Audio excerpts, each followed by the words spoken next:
300 years ago, the planet Dana was attacked by a more advanced civilization from the planet Rena. The Renans possessed powerful weapons, but most importantly, they had astral arts, or in other words, magic. Using such powerful technologies, they easily captured the entire planet of the Danans and made them their slaves. They also divided the land into 5 realms and appointed 5 lords with different astral cores to rule them. All this was done just to choose the sovereign of Rena, and the game that all the lords play is called Crown Contest. To become a winner, each lord must harvest astral energy. The one who collects more than the others will become the ruler of Renan homeland. Astral energy exists as different elements: earth, water, fire, and wind, as well as light and darkness. However, dark astral energy only exists on Rena, and light astral energy on Dana. To drain the astral energy from the Danans, the Renans implanted a spirit core into their bodies. Further, they found that physical force makes it possible to produce much more astral energy, so they decided to make the Danans their slaves. The first realm where we start our journey is called Calaglia. It is ruled by the tyrant Balseph, Lord of the Fire Master Core. As you might guess, he is a terrible person who makes the Danans work for him. Over these 300 years, people have become so used to being slaves that they have forgotten what it means to be free and have their own opinion. At the beginning of the game, we see a Renan who stubbornly forces a small boy to move a huge barrel. However, the boy obviously doesn't have enough strength, so the Renan tries to beat him. Suddenly, Iron Mask appears and saves the boy by getting the blow on himself. Iron Mask? Iron Mask is the main character here. For some reason, he wears a strange mask and cannot take it off. Also, he doesn't feel pain and doesn't remember anything about himself, even his own name. Every time Iron Mask gets injured, he is treated by a local doctor who found him a year ago. Naturally, the Renans seem suspicious of some guy in an iron mask, but for them, the main thing is that he serves them as a slave, so they don't care who he is. After the doctor cured him, he went to push a freight train on the railway. Suddenly, a powder keg rolled down the mountain on it. From time to time, the cutscenes change to anime, but this happens only a few times during the entire game. The people who dropped the barrel are a resistance called the Crimson Crows. They are desperately fighting against slavery. There are such camps in almost every realm, but they are too few to overthrow the entire government. The guy from the resistance gets into the train and finds a pink-haired girl. She was transported by the Renans. He frees the girl, but when he touches her, her swords beat him, and the girl runs away. She then gets on another train where Iron Mask finds her. He decides to give up his life as a slave and saves her from the Renans together with the leader of the Crimson Crows resistance, Zephyr. He jumps on the train and helps them get rid of the Renans completely. Then the train with the soldiers explodes, and our heroes are taken to a hideout. Here a pink-haired girl is captured and interrogated. It turns out that she is a Renan who ran away from her own lands. By the way, her name is Xion. She calls her power a curse, cause since birth she can touch people, causing them burning pain like a lightning strike. Despite that Xion looks down on the Danans, she accepts their help, as she is being chased by Balzeph's army. In the end, one of the soldiers shoots Xion right in the chest, and the arrow suddenly catches fire. Iron Mask decides to get it with his bare hands, but somehow, instead of an arrow, he pulls out a blazing sword. The sword can match the Lord's strength and even suppress it, but not everyone can own it either. The soldiers find out that the Fire Master Core was inside Xion all this time. By the way, she stole it from Balseph. In addition to burning thorns, Xion has a healing art, so she quickly treats Iron Mask. She then tells him that she wants to destroy all 4 lords, so Iron Mask and Zephyr decide to help her since they want to free Dana from slavery. However, Xion doesn't explain why she wants to get rid of them and is clearly hiding something. I've gotta hurry. Throughout the game, she helps all the Daenons, but constantly pretends that she does it only for her own purposes. She always responds very defiantly and is generally distrustful. But in fact, she is a shy and kind person, although she tries to hide it from everyone. Easy. By the way, she is always hungry and loves to eat very much. Every time they stop to rest, she eats the most, but says she is not hungry at all.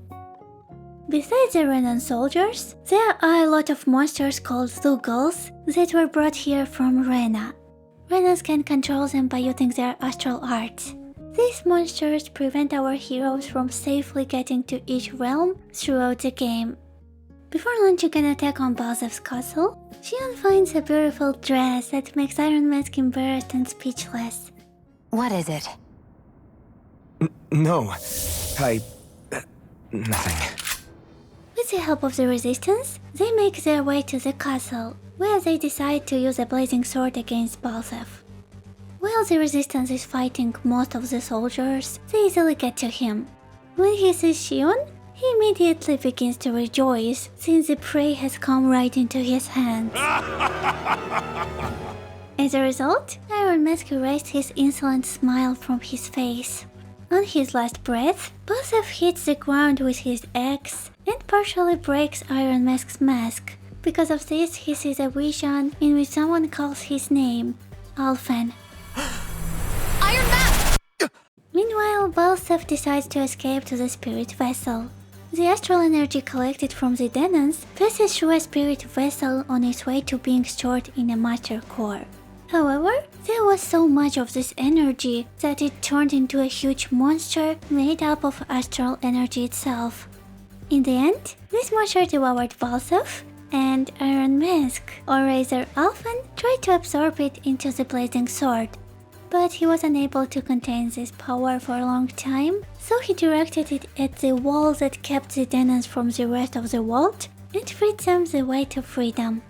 After that, Alphen fell asleep for 2 whole weeks. When he woke up, Xion had already cured all the wounded soldiers. Then they decided to inspect the destroyed wall. While Alphen and Xion were grumbling at each other, a girl named Rinwell suddenly appeared. As it turned out, she is also a member of the Resistance, but from another realm called Cyslodia.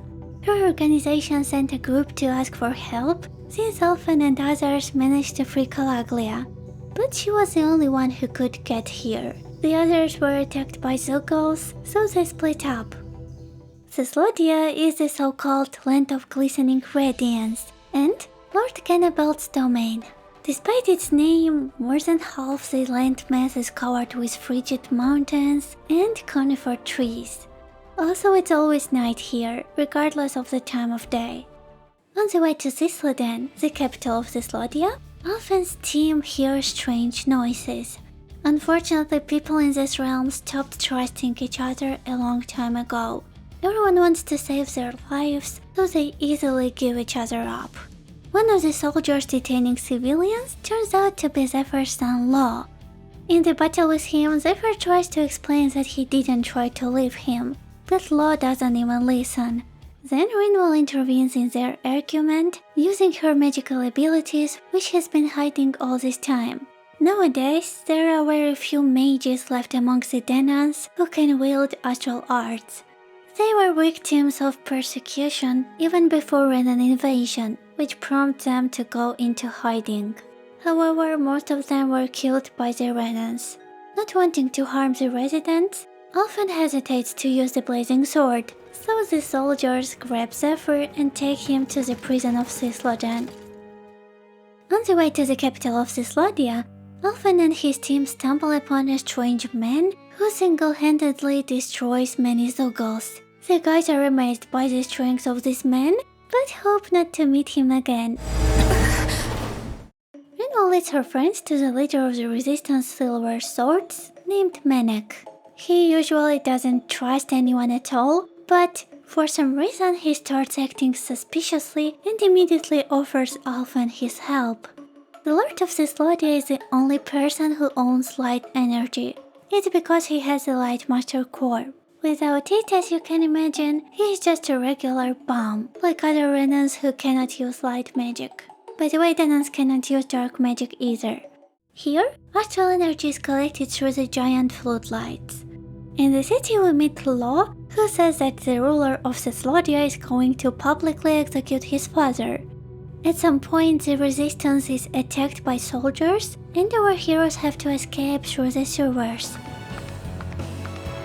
As a result, they are rescued by a man named Bregan, who takes them to a safe place which even Menek doesn't know about. And then the live broadcast of Zephyr's execution begins. Strangely enough, the execution is carried out by Lord Genebelt Valkyries himself.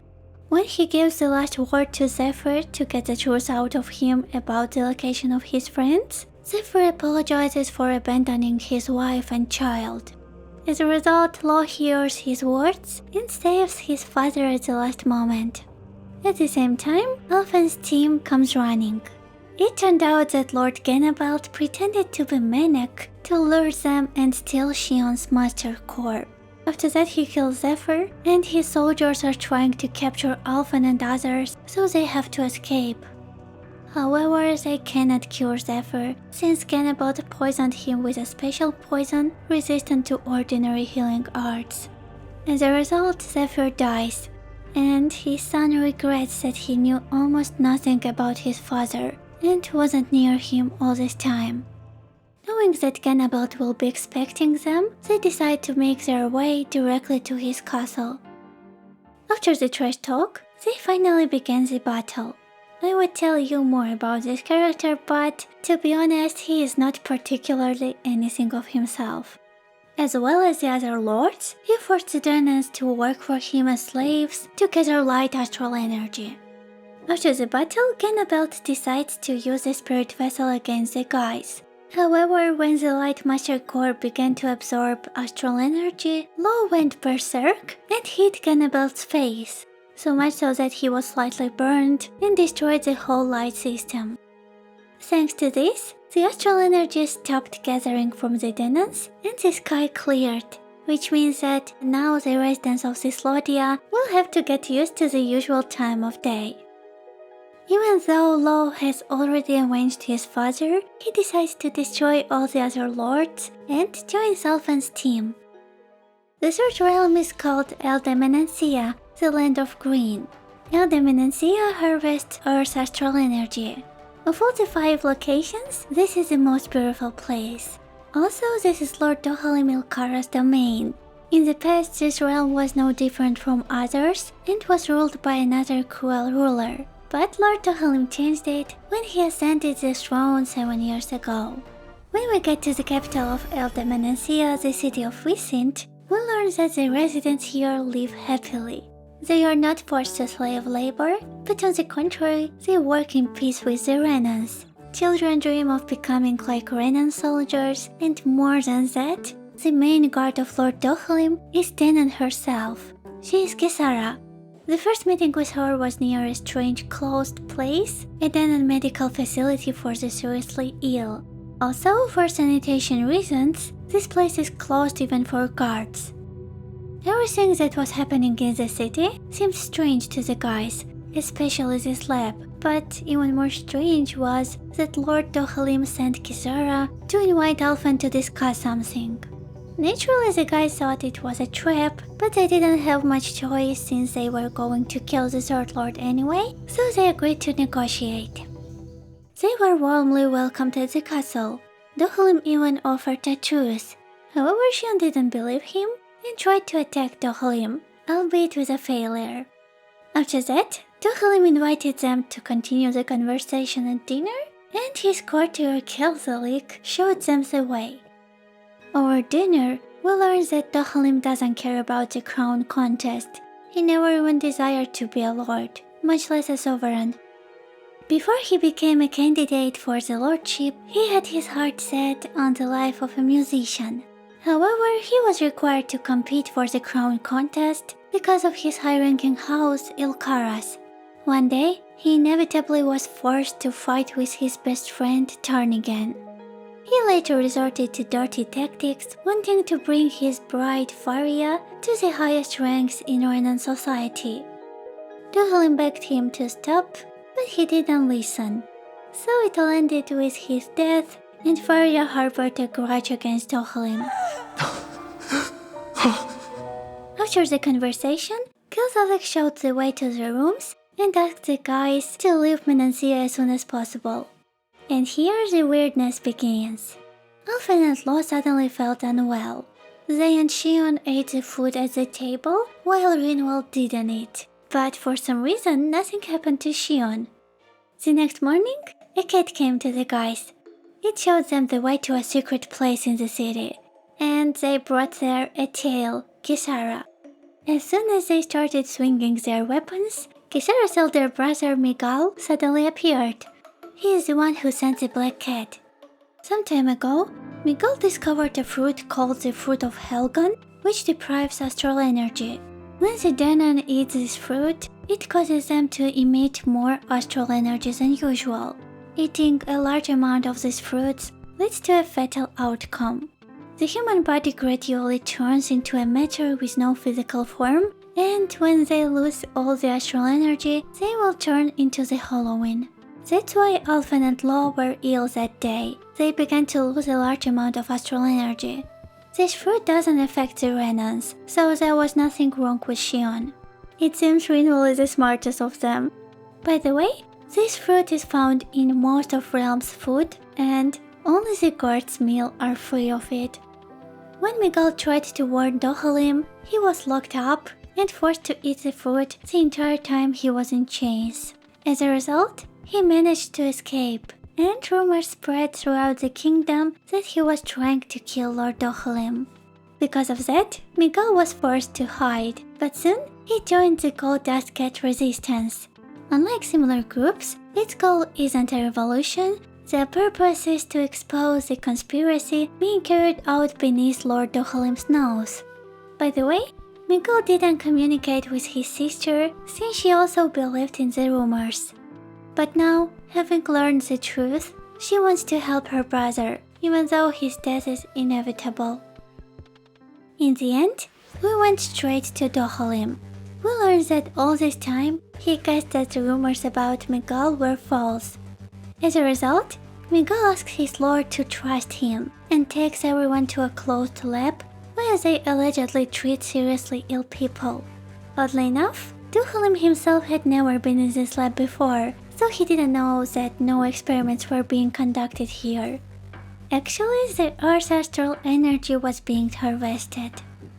In the depths of the facility, Miguel shows a lake that isn't actually a lake. These are the corpses of people who have spent all their astral energy and turned into the hollowed sea. What?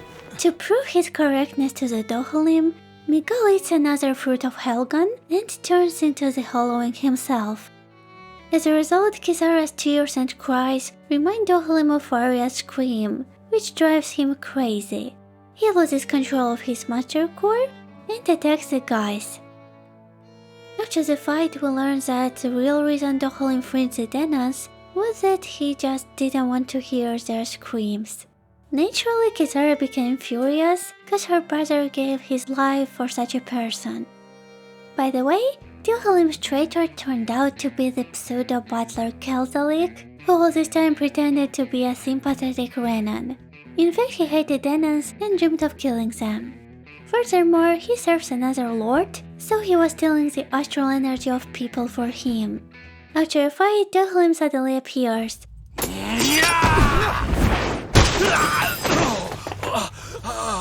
He found the factory where the fruit of Helgon was produced and blew it up. Also, he decided not to kill this pathetic guy, but ordered him to get out of Eldemenencia. After that, Dohalim decides to leave his post as a lord, since people can protect themselves. When Kelzalik's soldiers wreaked havoc, the inhabitants didn't allow them to make them slaves as before. It means these people no longer need any lord. Therefore, Kisara joins Alphen's team and Alphen invites Tohlim to destroy the remaining lords together. The first realm is called Mahaxar, the realm of the Valley of the Four Winds. Before entering Mahaxar's capital Nies, Alphen is attacked by the same guy who bloodthirstily killed Zul'Goth. During the battle with him, Xion takes a sword blow, and the man in feathers disappears, saying that they will meet again. Alphen? Xion! Thanks, but you're kinda crushing me. Sorry.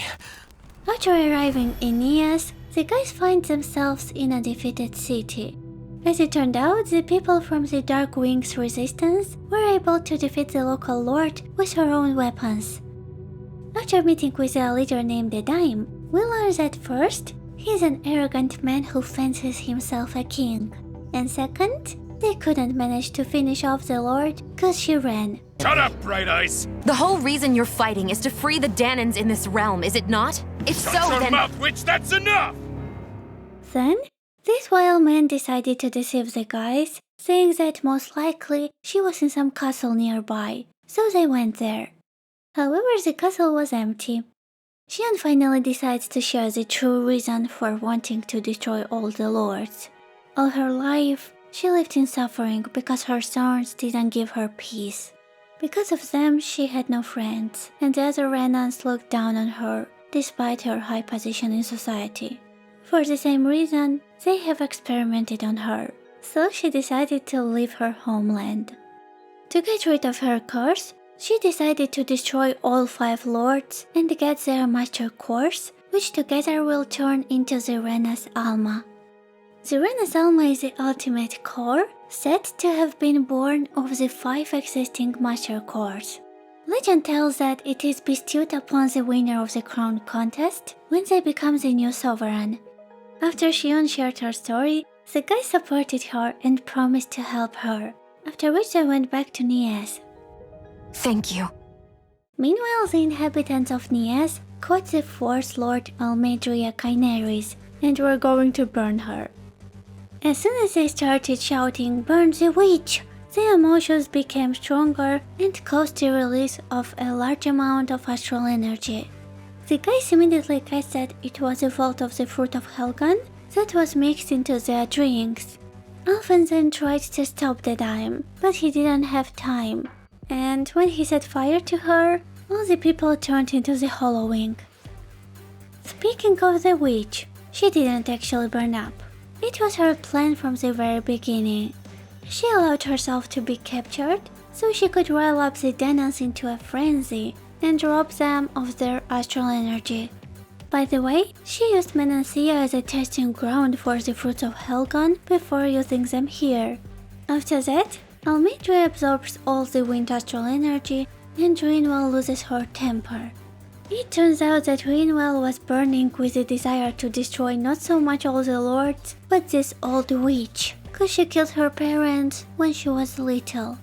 Before that, they spent all their days just living in hiding.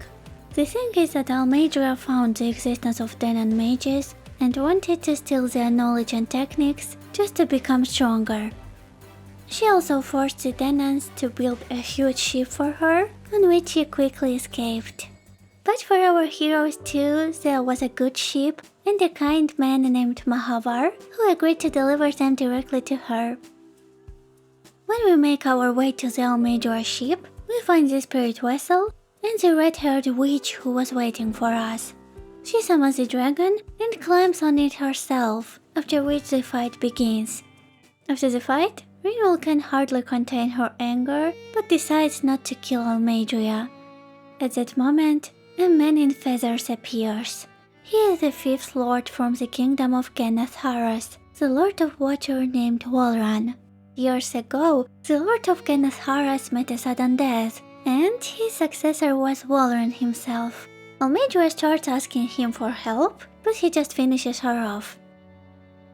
In the battle with Walran, Alphen's mask is completely broken, and his true sovereign power is released. Also, he remembers everything about himself and lost the ability not to feel pain. Walran then grabs Xion, and when Alphen touches her, he naturally takes damage.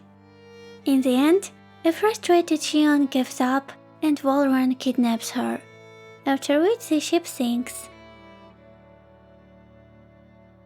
Meanwhile, Alphen remembers his past, and when he meets with the guys after the crash, he tells them everything. He and other Denons was abducted from Dena to Lenegis and kept locked in a strange facility. Lenegis is a Renan stronghold, where they were born and live. It's located between Rena and Dena. Renans experimented on abducted Denons there, but only Alphen survived. The only reason he survived was that his body was able to withstand the Sovereign's power that they placed inside him. They said it was for something called the Spirit Channeling Ceremony. However, even though he was proclaimed the Sovereign, the Renans treated him like an animal. The only person who treated him well was Naori Aimeris, who looked very similar to Shion. She was a Renan maiden they paired Alphen with during the Spirit Channeling Ceremony, and she was the one who put the mask on him. By the way, this was before the first Renan invasion of Dena, more than 300 years ago. However, at the ceremony something went wrong, and Alphen lost his temper. That day, he destroyed many Renans, after which Naori saved him. She put a mask on him to protect him from suffering and sent him back to Dena on a starship. Live for me. Meanwhile, Walrun enchants Shion with a sense of loneliness. When the guys arrive in the realm of Genetharas, they find an empty city without inhabitants, consisting only of guards. They are easily allowed to enter the castle, where Lord Walrun is waiting for them. Along the way, they notice people moving around on boats, which are like zombies. The guys are trying to reach them, but they don't even hear. All these people end up the same way. They give up all their astral energy and turn into the Hollowing. By the way, the guards also behave strangely, as if they are not able to think. When the guys find Shion, she mumbles that she is alone in the darkness and asks to help her. Alphen tries to touch her, but she releases a huge amount of thorns. As a result, the guys cannot cope with the thorns, as they constantly grow up again. But Alphen doesn't give up and goes straight to her, and when he calls her, she finally awakes. After that, the guys went to the Very Walrun, where the next battle with him began. 2 whole times. Bastard! After the first victory over him, Walrun still doesn't give up, and the Sovereign crest appears in his eye. Everyone is confused, because now there are 2 whole Sovereigns. Sounds like nonsense, but now it's clear why Walrun wanted to get rid of Alphen. Then another battle with him begins. 2 Sovereigns collide with each other, and each time, when it would seem that it is already over, Walrun becomes stronger. In the end, fire defeats water, Alphen pierces Walrun, and he finally dies, leaving his Master Core. Now we finally collected all 5 Master Cores. It means that Shion will be able to free herself from her dark thorns. It is said that bringing all the Master Cores together in one place should form the Renasalma. However, this wasn't true, cause it is required 6 Master Cores. The last one is dark. Suddenly a red woman with black eyes appears. She activates Shion's maiden power, and with the help of the Dark Master Core, turns all the 6 Master Cores into Renasalma. When Alphen tries to stop the red woman, she just disappears. After that, for some reason, the second anime opening begins. Like a second beginning. Honestly, I don't understand why they added openings with spoilers. The guys decided to spend a whole month in Genetharas to help surviving residents come to their senses. Also, they needed time to decide what to do next and where to look for the red woman. At some point, the earth began to shake, and Lenegis started to transform.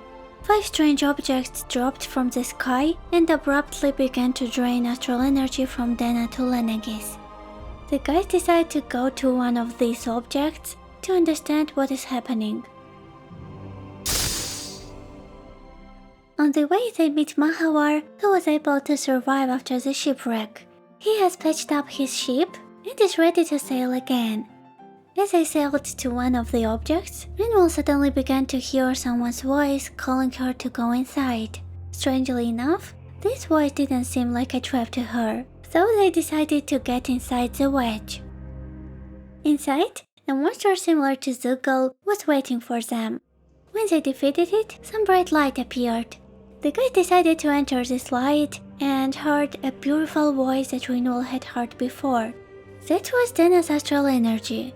It means that astral energy has a mind of its own. After that, the guys decide to go straight to Lenegis. Since Alphen arrived on Dana on a starship 300 years ago, the guys decided to try to find this ship or any other. By a lucky chance, they find Alphen's starship, which is even still working. However, Xion begins to behave strangely. At night, when everyone falls asleep, she tries to sneak into the ship to fly away alone. But Alphen stops her.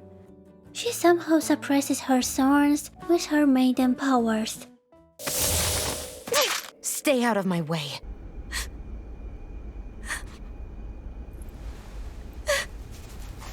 In the end, Xion decides to tell the whole truth about herself. Since childhood, she's been immortal, or rather her thorns don't let her die.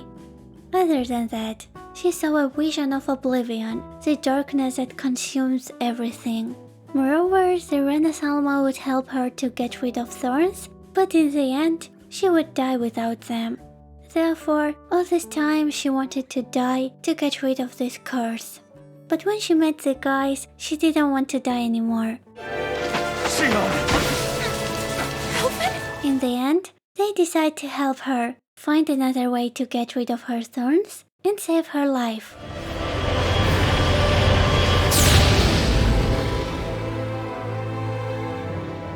Lenegis was the base of operations in charge of the crown contest on Dana. Here, people's positions are fixed at birth, which means that they already have a social rank from the beginning. Those capable of only weak astral arts are effectively an underclass, denied the right to descend to Dana, even if they wanted to. As Lenegis transformed, the houses collapsed from the inside and the foundation of the city shifted. However, the residents are scared since no one explained anything to them. Here Dohalim meets his friends.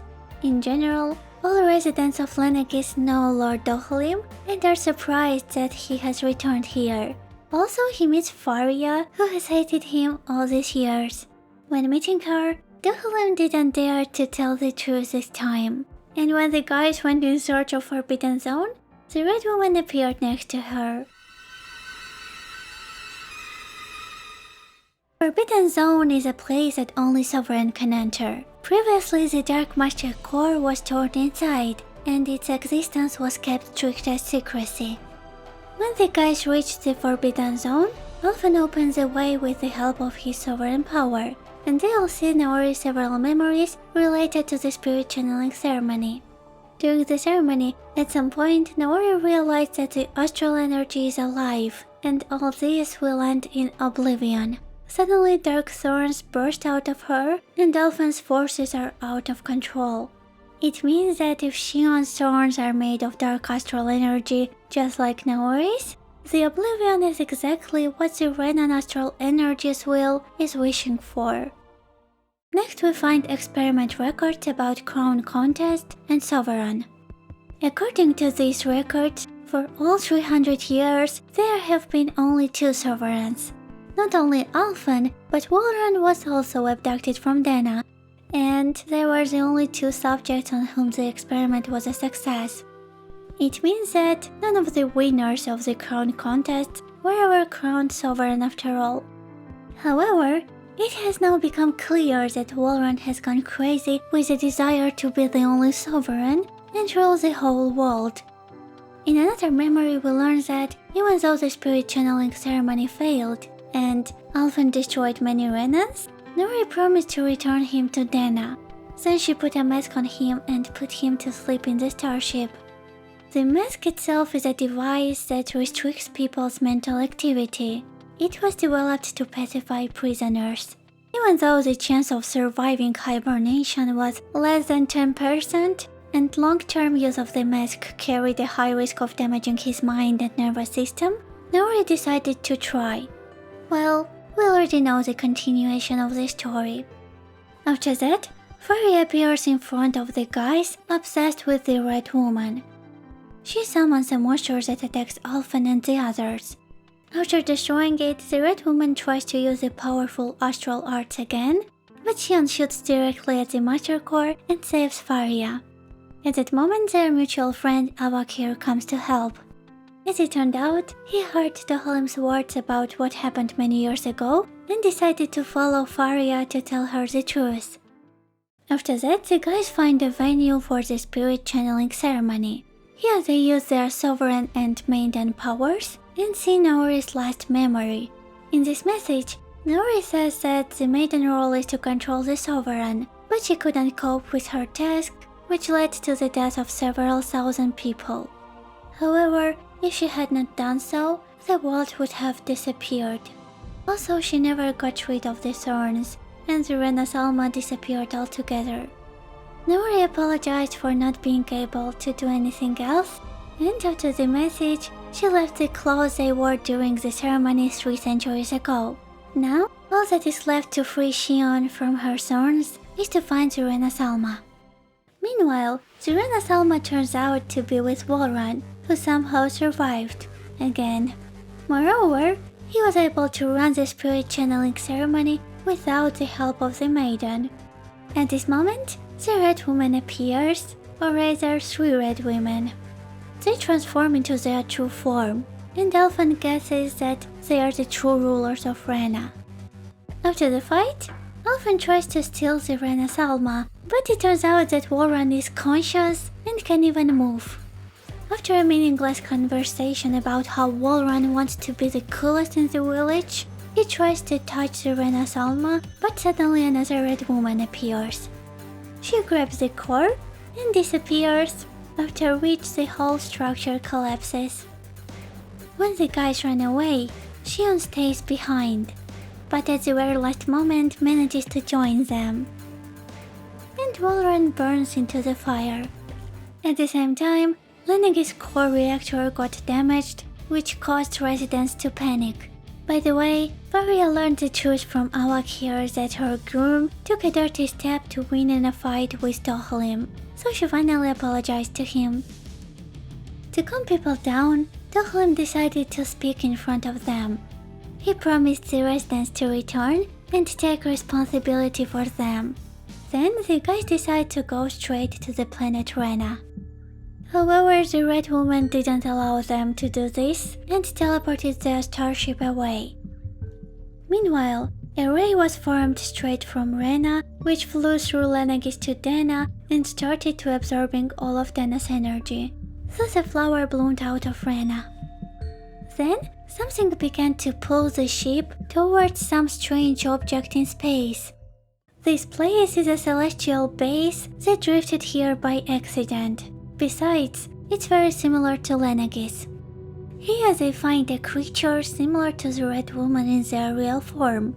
It calls itself Hevrak 35 and belongs to an alien race called Helganquil. In this place, we find out the whole truth. First of all, Helganquil's original translation is People of Rena, so they are the real Renas. Secondly, they created the Renans from the Denans who had an affinity for astral arts. That's why all Renans can cast arts. And then they settled them on Lenegis, but after the ceremony failed, they lost the Renas Alma. Thus, they decided to change their plan. However, recreating the Renas Alma required a vast amount of energy, so they came up with the crown contest to feed their god, the true sovereign of Rena, the Great Astral Spirit. The Great Spirit is a voice just like Dena, but much bigger and stronger. Its voice speaks to the Helganquil directly, which means it controls their minds. By the way, for some reason, it doesn't reach this place. Hevrak 35 brought us here to ask us to destroy the Great Spirit, cause their species is on the brink of extinction. Also, Den and Lenegis will be destroyed at all.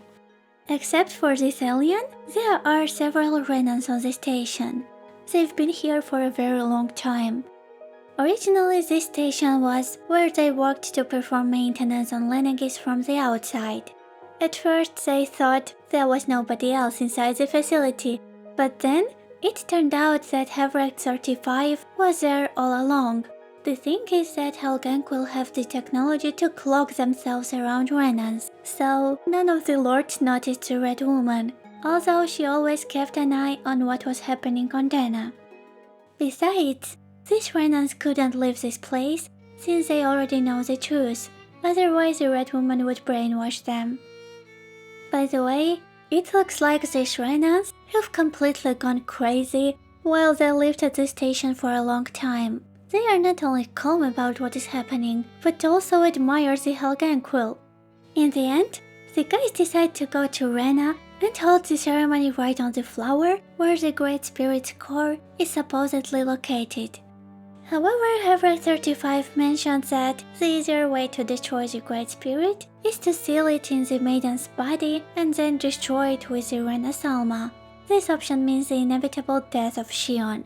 But of course, no one wants her dead, so they choose the second option, to seal the Great Astral Spirit in the Rena's Alma. Besides, when they destroy the Great Spirit, Rena will collapse. After the ship was repaired, Alphen and his team went to the planet Rena. The planet itself turned out to be quite empty and consisted of a hollow sea. After the Great Spirit depleted this planet of every last speck of astral energy, it went after Dana. However, it stole energy not just from living beings, but the land, the sea, everything. Along the way, the guys find a grave of Denans with a huge number of dead bodies that were supposed to become Renans. Also, Rinwell decides to make contact with Rena's energy. When she touches it, she finds herself in total darkness, where she learns Rena's true desire. In fact, the Great Spirit is afraid to disappear. Therefore, to save itself, it's trying to unite Dana and Rena into one world, since Rena's energy isn't evenly spread like Dana's.